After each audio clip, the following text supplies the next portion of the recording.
Good morning, dear students. I, Vidyasagar, welcome you all in the e-learning class of Modern International College. I'm going to start subject history of Standard 7, and this is second video lecture on the topic Mughal Empire, Chapter 4. Dear students, the topic is Mughal military campaign.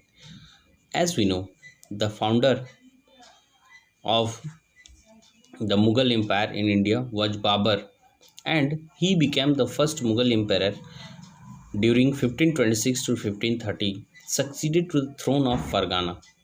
Dear students, before India, he was belongs from he was ruled over to Fargana. Okay, where in 1494 he was only 12 years old, as he was also forced to leave his ancestral throne.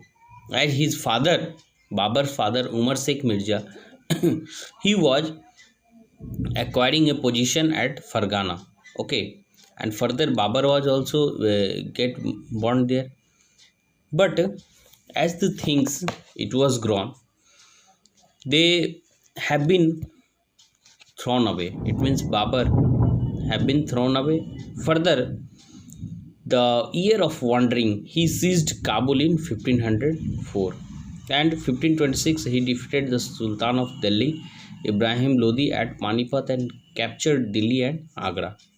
Dear students, table 1 chart of the major campaign of Mughals studied carefully, you will find the long term pattern, how it is given, and what were the wars which have been taken places. Like the Afghans were an immediate threat to Mughal authority. Like the relationship between the Mughal and Ahoms, you have well known about the Ahoms, okay, and who were from the middle part of the country, okay, and the Sikhs who were also from uh, the northern part, and the Mewad who was from the western part, as the Humayun's relationship with the Safavids. Okay, so about the Mughal emperors, Mughal campaign and events. Babur, 1526 to 1530. Dear students, Babur, who was the actual founder, okay, who was the founder of Mughal dynasty in India, 1526, he defeated Ibrahim Lodi and his Afghan supporters at Panipat. 1527, he defeated Rana Sanga Rajput rulers and arrived at Khanwa. Okay, 1528, he defeated the Rajputs at Chanderi.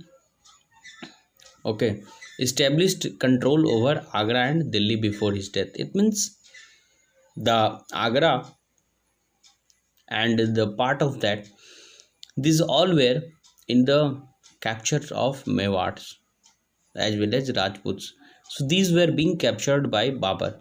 Okay, after that, Babur's son Humayun divided his inheritance according to the will of his father. Okay, his brother each were given a province. Four son he has. Babur has four son: Humayun, Askari, Hindal. Okay, then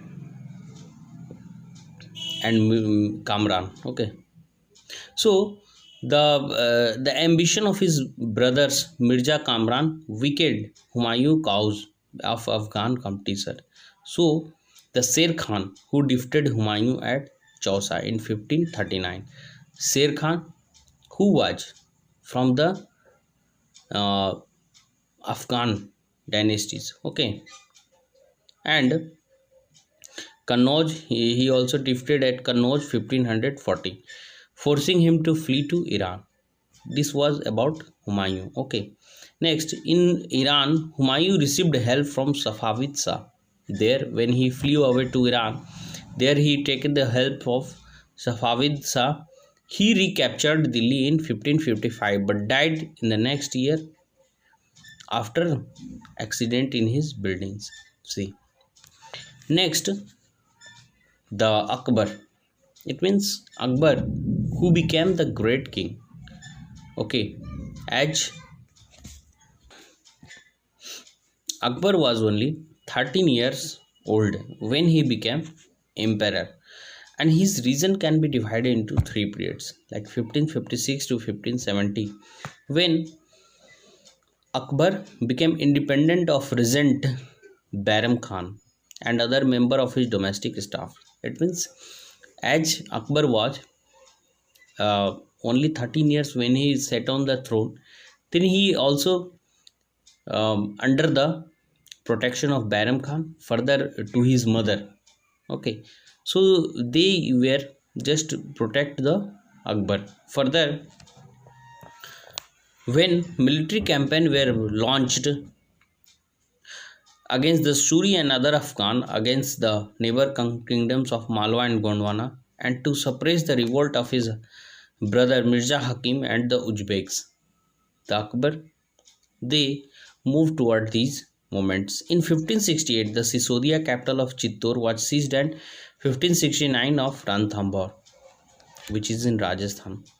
So 1570 to 1585, military campaigns in Gujarat were followed by campaign in east in Bihar, Bengal and Odisha. These campaigns were complicated by 1579-80 revolt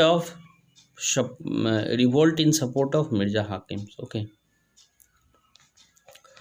So 1585 to 1605, expansion of Akbar Empire. It means Akbar, as why Akbar is known, because Akbar, he has expanded all his territory along all over the subcontinent. Okay, that's why the Kandahar was seized. Okay, Kabul, Kandahar, Makran and Herat, it was given by Babur to his all four sons. Okay, and further it was here Kandahar was seized from Safavids, Kashmir, and annexed also as Kabul.